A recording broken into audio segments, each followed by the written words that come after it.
So I have a friend here that's going to ask me some questions, and so I'll just take a seat and field those questions. So please go ahead. So first question is, how can we be free to do ministry in the military? So how do you be free to do ministry in the military? Well, the military is a unique environment similar to any mission field.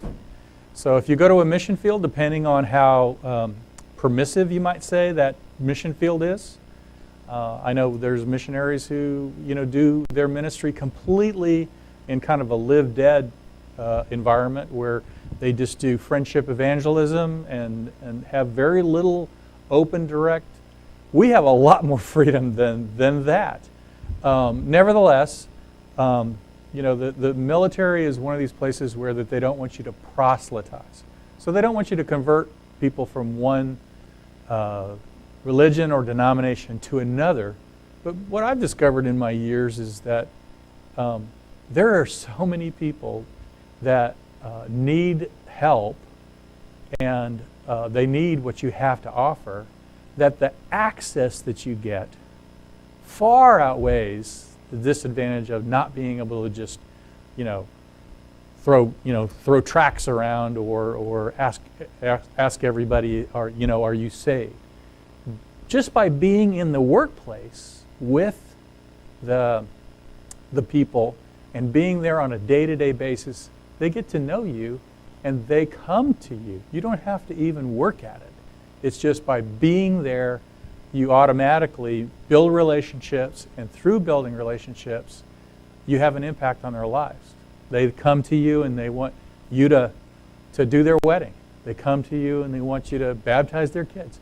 Why? Because they're your you are their chaplain. So is it similar to kind of being like, so to speak, a preacher, kind of in a sense? You can be there for those people.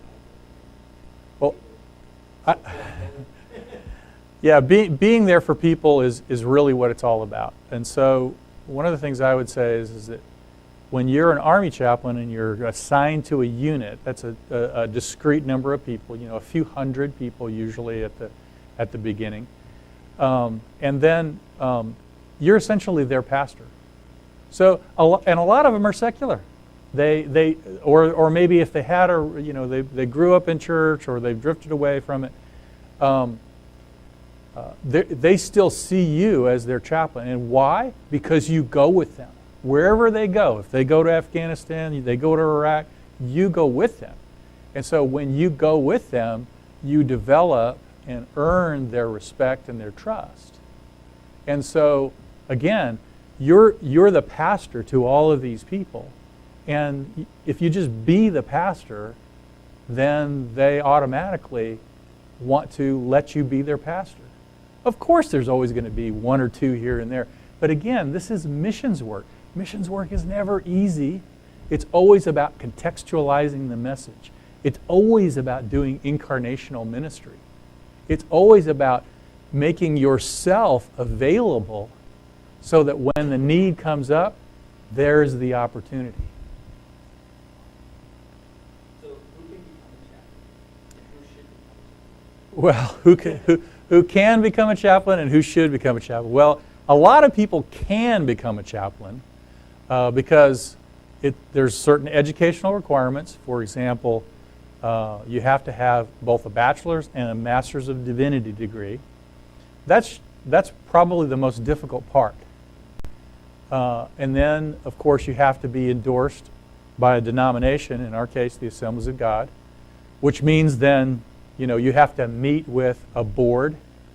So in my case, I met the general superintendent and a board of other ministers and chaplains, and they had to approve me to become a chaplain because we don't want to just send anybody to the military. So there's those things. And then the second part of your question is, who should become a chaplain? Well, I would argue that those who are called to this ministry. And one of the ways you can find out whether you're called to a ministry is to, just like you would do if you were going to do like say, if you wanted to become a missionary to a foreign country, you might go on an AIM trip, or you might do a short-term missionary and find out whether it's really right for you. And that's why one of the things you can do is to become a chaplain candidate. So after you finished your undergraduate and you start in seminary, you can immediately get a commission, second lieutenant, and become a chaplain candidate. No obligation still at that time. And you can serve as a chaplain candidate for up to 5 years while you're in seminary and continue to do training. So for example, I went to San Antonio, which is where I happen to be stationed right now, but I went to San Antonio and I went to the biggest Army hospital, and I did a whole summer of training in a hospital environment. And during that time, I did ministry on every single ward. The famous Brooke Army Medical Center burn ward. If you know anything about Dave Reaver, you know about the burn ward, because that's where Dave spent nearly a year after he came from Vietnam. I worked the neonatal intensive care unit. I worked the trauma room. And there was no better experience to become a chaplain. The very first kid that ever came into the trauma room when I was by myself on the duty had been shot through the arm with an AK-47. I thought, well, this is going to be very realistic training for being an Army chaplain. But right there in the middle of San Antonio, you know, there is a gang, a gang life going on in San Antonio, and it provided a great opportunity for me to do training. But that's just one example of the kind of training I got to do while I was still in seminary. No obligation still, but I had the opportunity to find out, well, what's it really like to be a chaplain? So I know that you said why should you be called? So why did you call to be a chaplain? Yes, I was definitely called. And it was one of those things where, you know, I believe that if God leads you to a ministry, especially one as difficult as this or any mission field, then He will show you very, very clearly that He's leading you to that. And you're going to need that, because later on, when it gets really, really tough, you're going to have to say, Lord, I know you called me to this. But I remember very distinctly that back in those days, we used to get the Pentecostal Evangel. So every Sunday in my church, we'd get the Pentecostal Evangel. And I'd been really struggling with what God wanted me to do, because I was doing a little ministry part-time on the weekends, still working for the National Guard as a full-time employee. And I didn't know I knew I wasn't where God wanted me to be. So I pulled out the Evangel, and here's this thing about chaplaincy. I thought, okay, well, yeah, that's kind of interesting. And I put it back. And the next Sunday, I pulled out the Evangel, you know, out of the literature rack in the church. And here's something else about the chaplaincy. Later on, that happened 4 weeks in a row. Later on, when I was living in Springfield and I talked to the people, I found out they never do that. They never let one department of headquarters do an article or something like that every week for 4 weeks in a row. So I said, okay, Lord. But then it took another year before my wife was ready, before she was convinced that this ministry was right for us. So, how did she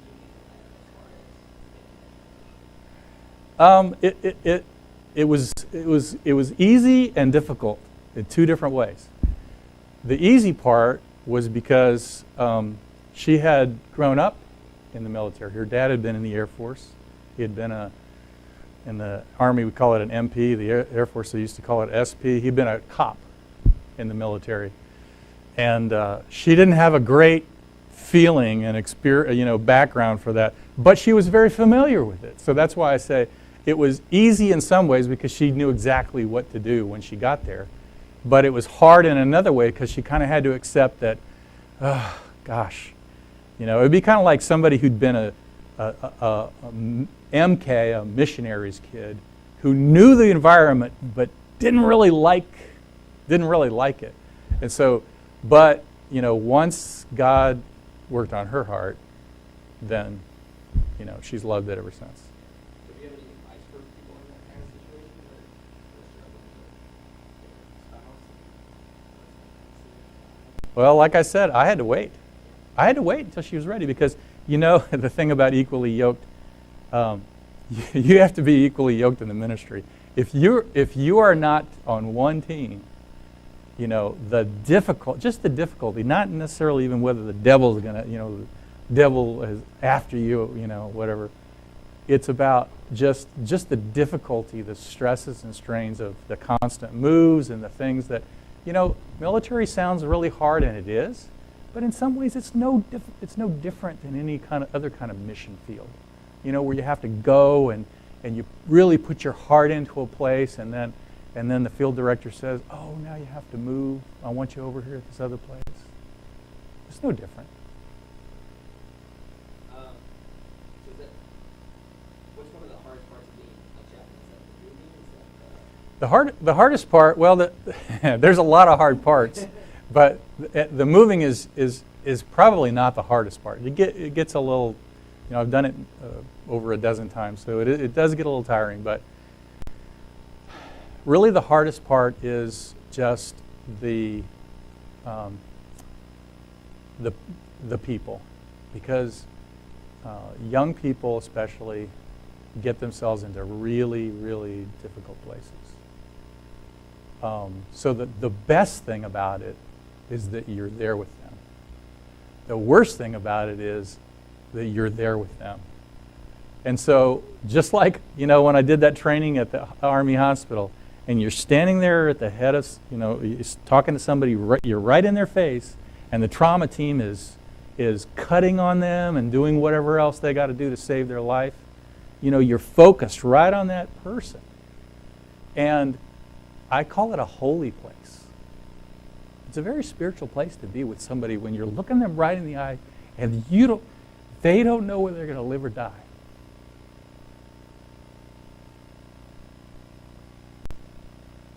And we've kind of gone over this a little bit, but what's kind of the regular day of the chaplain? Well, it's never boring. I guess I shouldn't say that completely. There's times when you're sitting in meetings, and you may sit in a meeting for an hour and nothing has anything to do with you per se, but it has to do with your people.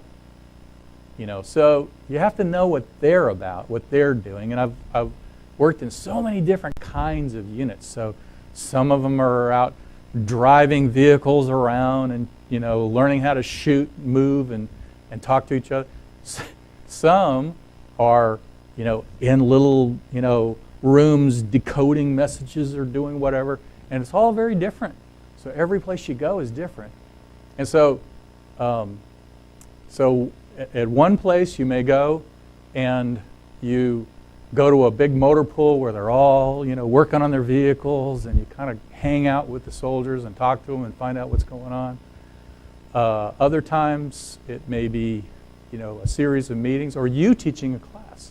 I've taught, I don't want to exaggerate, somewhere between 500 and 1,000 suicide prevention classes in my career. I've taught on all kinds of other things. I've preached in chapels. I've taught on emotional intelligence. I've taught on just a wide variety of things.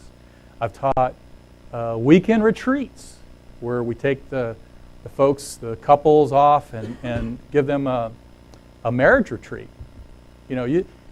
So to say, what's the typical day? Well, the typical day is full of people, and it's full of activity, and there's never a dull moment, and the day is never long enough, but there's no single typical day. Every day is unique. How does being a chaplain kind of compare to being a pastor? Well, I would say this, that it's a little bit like, almost like being a pastor on the weekend and being a minister to a whole community of people during the week. So, a lot of the people that you minister to during the week will never come into your chapel. But, well, all the rest of the week you have the opportunity to see them and talk to them and get to know them. And so in that respect, you still have the opportunity to preach and teach and do, lead Bible studies and all those kinds of things in the class or even in the unit. So that's similar. But the other part is almost like being a pastor of a small town where you're the only minister in the town. Or maybe like being a missionary in a small village where you're the only minister in the village. And so everybody, whether or not they attend your service, is part of your flock. So there's been one thing that you have to do. I would just say, yeah, I would just say that the people. I have had the privilege of knowing some of the finest people in the world, because we like to say that this is America's sons and daughters that serve in the military, and these people they make tremendous sacrifice to do that, and don't we owe it to them to provide them ministry wherever they are, in Afghanistan, in Iraq, or just on the backside of Fort Hood, just a couple of hundred miles of here. They deserve someone who cares about them and who's willing to invest their life in them.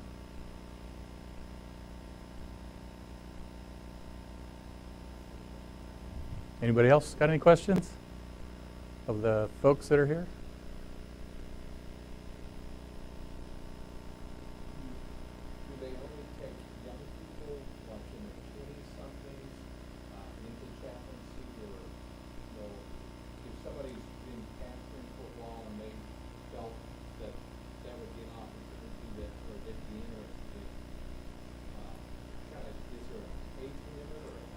I'm an excellent example of that, because I started on active duty when I was 37, which at the time the age was 38, and I think it's either that or pretty close to that now. So a lot of people who have been in the ministry for a few years are the best candidates, but at the same time we also need younger people as well.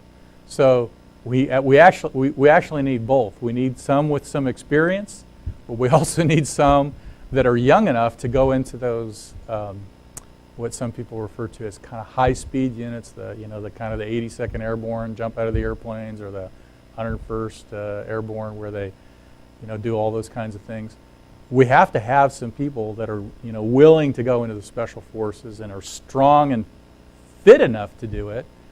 But we also need the people who have some pastoral experience and some pastoral identity. So yeah, the age limit is about 38. I couldn't tell you off the top of my head exactly, but it's right about there. But we definitely need people, and we're at a shortage right now. We need to add several hundred chaplains to the Army active duty, and beyond that, if someone wants to just be in the National Guard or the Reserves and just do 1 weekend a month, they need even more people to do ministry.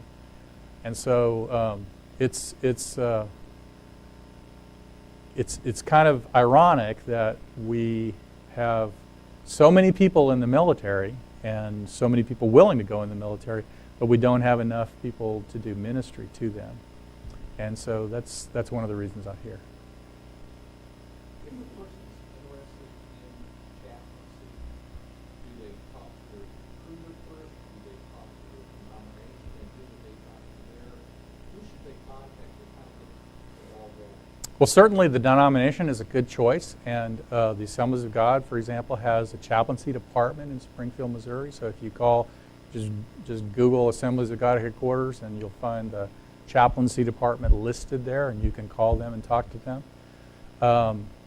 But at some point, they will also need to talk to a chaplain recruiter. We have the Army has 5 chaplain recruiting stations around the United States, and the closest one to SAGU is in Grand Prairie. But it's not difficult. You can actually just look on the internet, go Army chaplaincy, and you'll find all the same information I'm talking about right there as well. How do you feel that your transition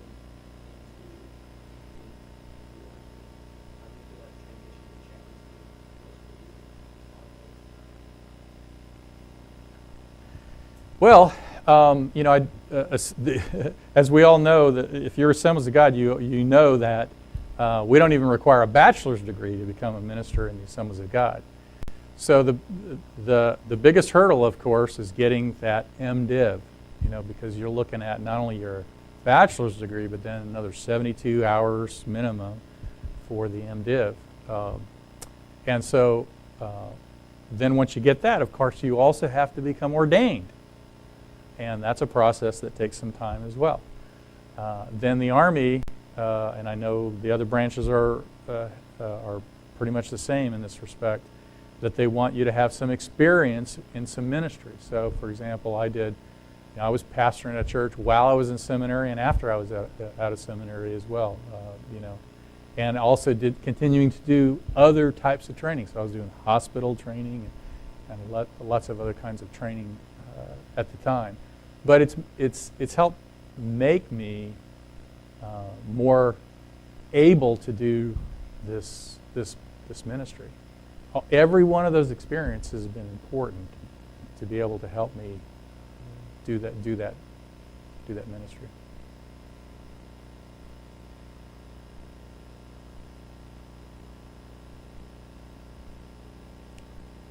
We have a video that we'd like to show that talks a little bit about the history of the chaplaincy and kind of how it became to be, and so I hope you enjoy hearing from some other folks other than myself.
For over 200 years, brave and dedicated civilians have been answering 2 callings, to their God and to their country. From the birth of this nation to the modern conflicts of the 21st century, the U.S. Army chaplaincy has been performing its ministry of presence. In the battlefield or on the post, walking side by side with soldiers' souls. The U.S. Army chaplaincy, a glorious past, a powerful present, and a challenging future. It is a chronicle of sacrifice and service, a spiritual ministry studded with heroes. The Civil War.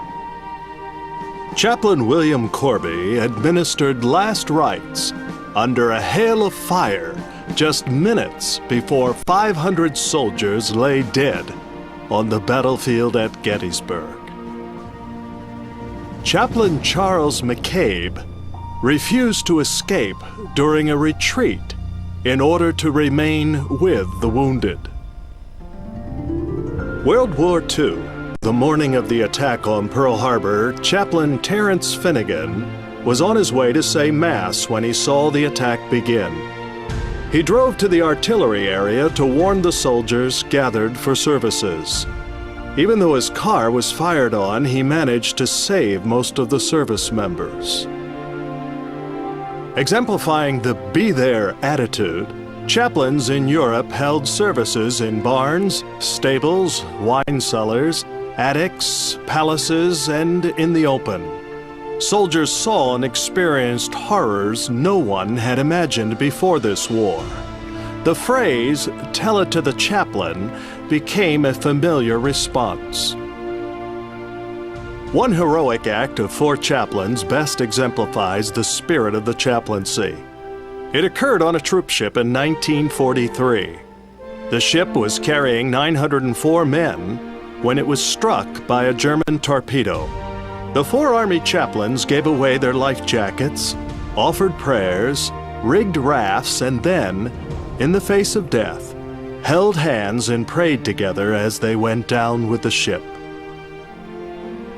The Korean War found Chaplain Herman Feldholder with 100 other men carrying 30 wounded men while trying to escape the enemy. When it became clear that they couldn't continue to carry the wounded and still escape, the chaplain told the others to leave while he remained behind with the wounded.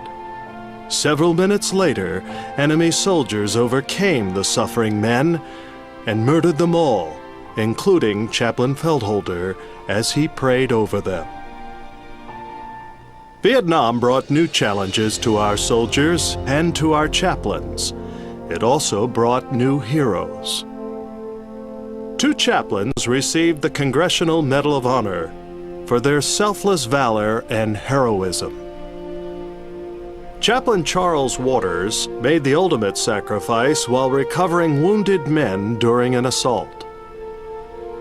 Chaplain Angelo Litke personally carried more than 20 men from a battle site to an evacuation site.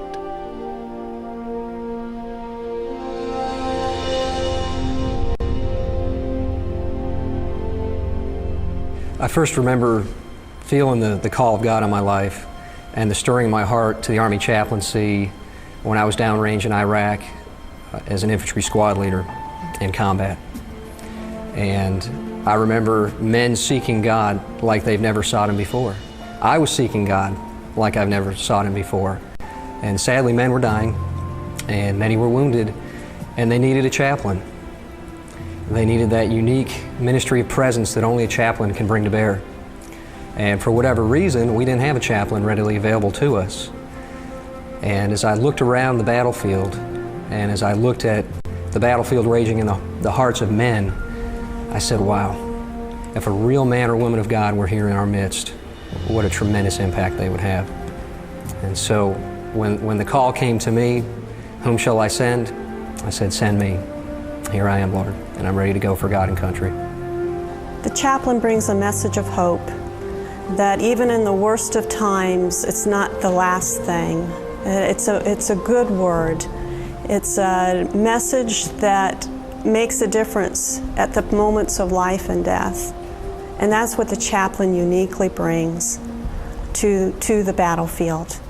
When people are in stressful situations, they really seek you out.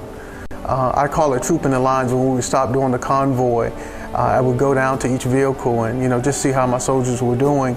And it's amazing for those who had never owned Bibles, requesting them, those who had never prayed, asking for a prayer, anticipating on what's going to happen and where we're headed. From the onset, when I got there, I called my hooch the House of Refuge, because it was a place they could come and whatever was on their mind, whatever difficulties they were going to, I wanted them to have a place to come in and be able to express those concerns. And I've had brigade and battalion commanders to say over and over again, had we not had chaplains with us, we would truly been in a fix. For a Catholic layman who is in a crisis situation, nothing will quite fill that need in their heart and their soul than the presence of a Catholic priest and the sacraments of the Church. That alone is my motivation. My goal is to minister to these men and women, and that's why I'm there, because there's a need. Just a few days after I got to Kuwait was the Passover. So we had a Passover Seder.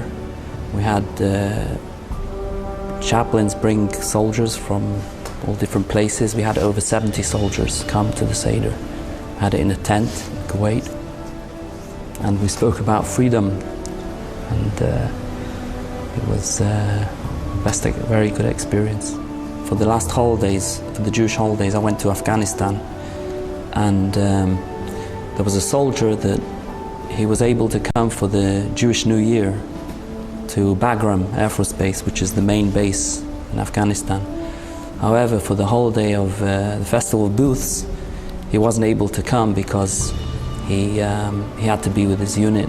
I went with a helicopter. I went during the Festival of Booths. I went over to where he was and brought with me the special species that we need for the festival.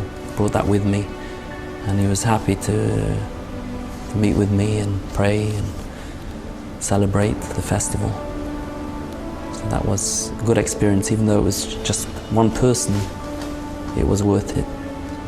If this burden is on your heart, this is something that must be pursued with the realization that there won't be padded pews at times. There may be times when there's blood and guts and sweat and it's dirty, but it's still real ministry. And any chaplain or any clergy that's considering the chaplaincy should pursue it with that perspective that it's dangerous, but if God calls you to it, you have to do it. You can't help it. When you begin to capture what ministry of presence is all about, not just for the chaplain, but for the soldiers, you've moved right to the heart of what ministry is all about. Being there for our soldiers, walking among them where they hurt, while they hurt, is just a significant place of ministry, and there is no substitute. Because anything else is after the fact. And to be with him right there is to bring together that juncture of chaos and grace and be with the soldiers right together there. It's a marvelous opportunity that has been mapped out for us in the Army chaplaincy. It's what we're called to do. It's what we're expected to do. It's what we're trained to do. The chaplaincy is preparing itself to do ministry in the context of the future Army. Our ministry, our message, it's not going to change. It's eternal. Will remain the same.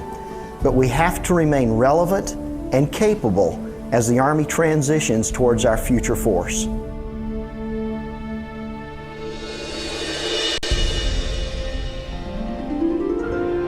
A glorious past, a powerful present, and now more than ever, a challenging future.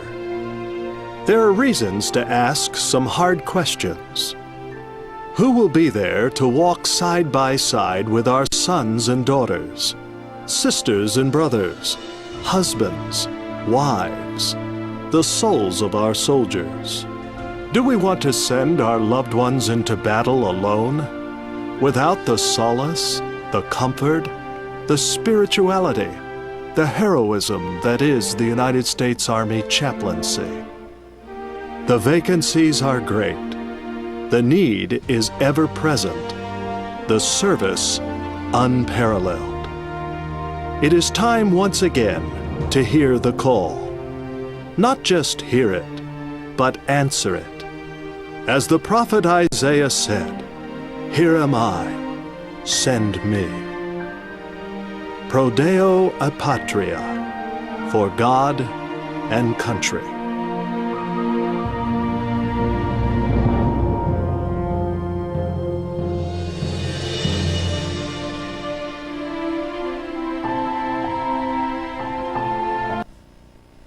I want to thank Chaplain Brian Crane for coming today. If you have any questions, please leave them in the comments below, and have a wonderful day.